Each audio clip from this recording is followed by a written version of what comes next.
Hello, itong video ito ay yung debate, hindi naman debate, yung nagkaroon kami ng usapan, kinumpronta ko si Victoria tungkol doon sa pinapalaganap nilang kaalaman, kuno, tungkol doon sa Lupasogo, yung Kingdom of the South. Kung kilala nyo si Boss Lee, hanapin nyo na lang, no? O kaya sa channel nito ni Victoria. Nagkukwento-kwento sila tungkol sa mga pantasya, tapos sa mga kingdom ng mga hari daw at mga reyna diyan sa may lugar ng Mindanao, no? At ito ngang paniniwala dito sa mga reyna at hari na ito na nasa Mindanao, ginamit ito na leverage ni Boss Lee para makakuha ng mga investment eventually. At kung kung alam niyo lang, no, si Boss Lee ay naipatulfo din dahil nga walang nangyari dito sa mga investment na ito. Tandaan natin na ito si Victoria at saka si Boss Lee ay dating mga tagapagtanggol ni FLM. Ngayon, kinompronta ko siya kung gaano katotoo at kung ano yung alam niya tungkol doon sa mga pinagsasasabi niya. Sit back, relax, and enjoy. Medyo matagal na tong video na ito. Nire-upload ko lang kasi nagbura ako ng mga video dati, di ba? Bago ako ma-monetize. So, salamat. Shout out nga pala kay Bungo at saka kay Ma'am Yama about this video. For this video, I mean. So, let's get to it. Magandang gabi, Ma'am Yama. Maraming salamat, no, sa pagpapaunlak ng ano. Ma'am Victor, okay lang ha, Ma'am Victoria, Ma'am Yama, no, kasi magtatanong talaga ako. Oo naman, open yan si Mami Victoria. Ito gusto kong malaman. Naniniwala ka ba sa Lupasog? 100%? Naniniwala ako sa Lupasog, 1,000%. Ma'am Victoria? Yes, I'm answering you. Naniniwala ako, 1,000,000% sa 1 million Lupasog percent. Empire. Okay, sige. Ano po ba yung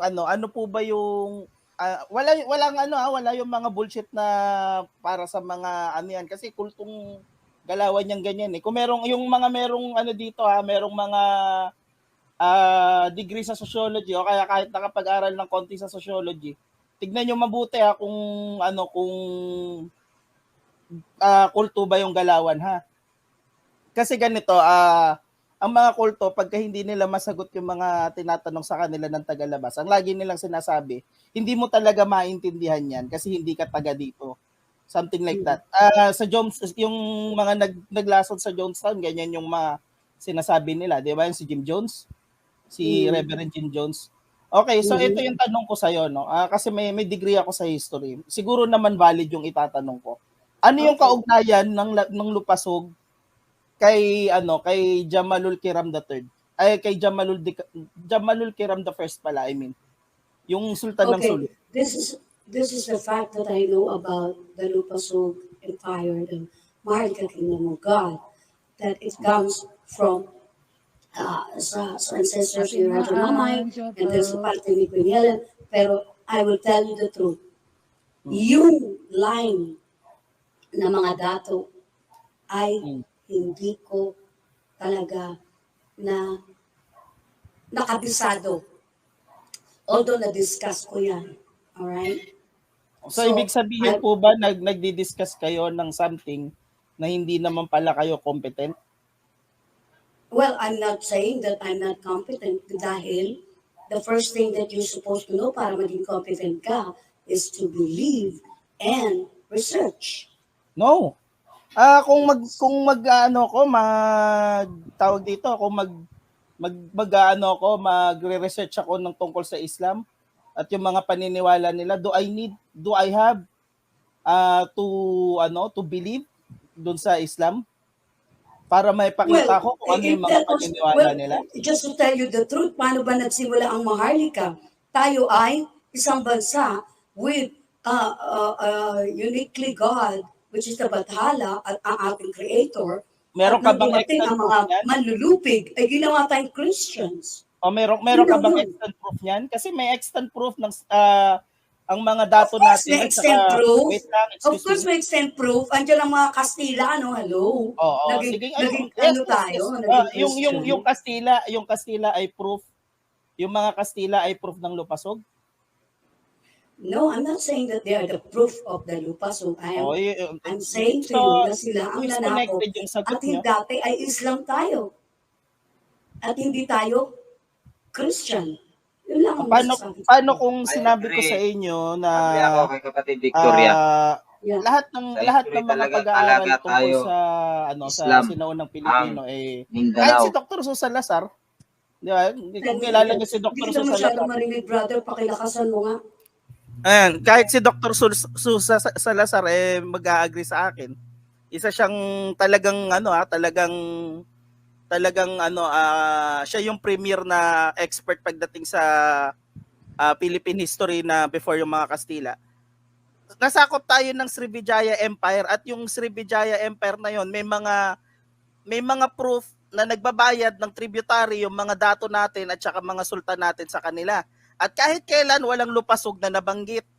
Yung Lupasog Empire na Alam mo sinasabi kung nyo, bakit? teka lang po, Kasi, hindi pa po ako tapos, wait lang. sorry.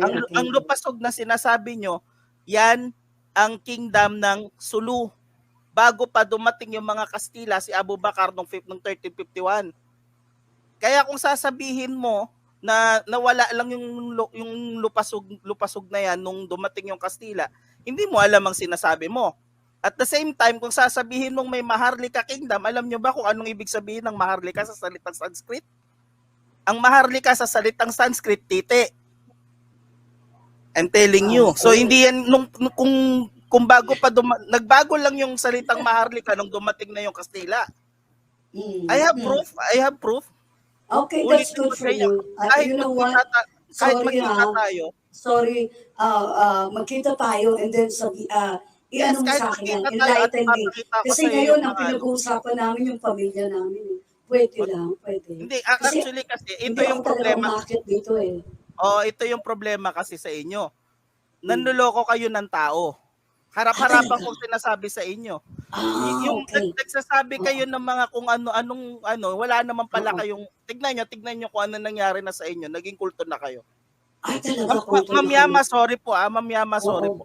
Kulto na kami. Okay, kung para sa'yo, kulto na kami, then sorry. Wala akong magagawa dyan. Wala akong magagawa. That's your opinion. And No, this I is don't not- like this your is opinion, not an but I opinion. won't stop you for saying it. That's it. Okay. So please lang, I don't want to argue with you anymore. Maybe next time, kung pwede lang. Para sa mga nakikinig, alam ko Victoria. naman si Victoria ay hindi naman makikinig yan. Paano nyo ba malalaman kung Thank kulto you. yung Paano malalaman kung kulto yung isang grupo? Unang-una, yung leader nila charismatic. Oo. No. Pangalawa, Oo. yung leader nila lahat ng sinasabi niya, tatanggapin niya ng mga supporter kasi charismatic siya. Pangatlo, So ibig mo sabihin si Queen Helen ay charismatic? sila po yung Talaga? sinasabihan Totoo ko, Si hindi po Queen kayo. Helen at si Raja Mamay ay very charismatic.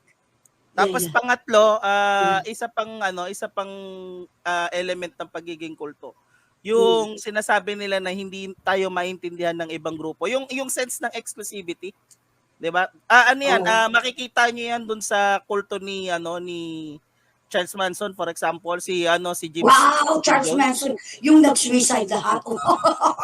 Hindi po kayo yung kausap ko, pagbigyan niyo po ako kasi baka yung iba gustong matuto. Bababa Bilisan na mo lang rin po. kasi alam mo kung bakit. Ako umakyat ako dito para makapag-usap sa pamilya ko. And Tapos, please, sige, okay. saan mo na yung Tapos lastly, Kapatid Victoria, magbigyan po natin pagka yung may sinabi yung makapagpaliwanag tagalabas yung at ating, kahit anong facts yung ipakita nyo sa kanila, sasabihin nila mali yan. Yan ang ngayon tignan nyo kung yung apat na elemento na yan makikita natin sa SWB. Sa Kingdom of the South ni Boss Lee. Okay. Tandaan natin yung tandaan mo po nagpapanggap na lahat. yung Queen Helen, Oo. yung Queen Helen ng Cots, hindi kilala si Boss Lee. Okay. Hindi kilala si Boss Lee niyan. Kaya okay. Alam mo rin yun hindi niya kilala si Boss Lee. Ma'am Yama, Okay.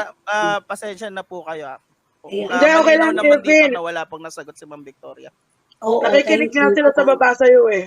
Bye-bye. Okay. Ayan. Ito lang yan kasi.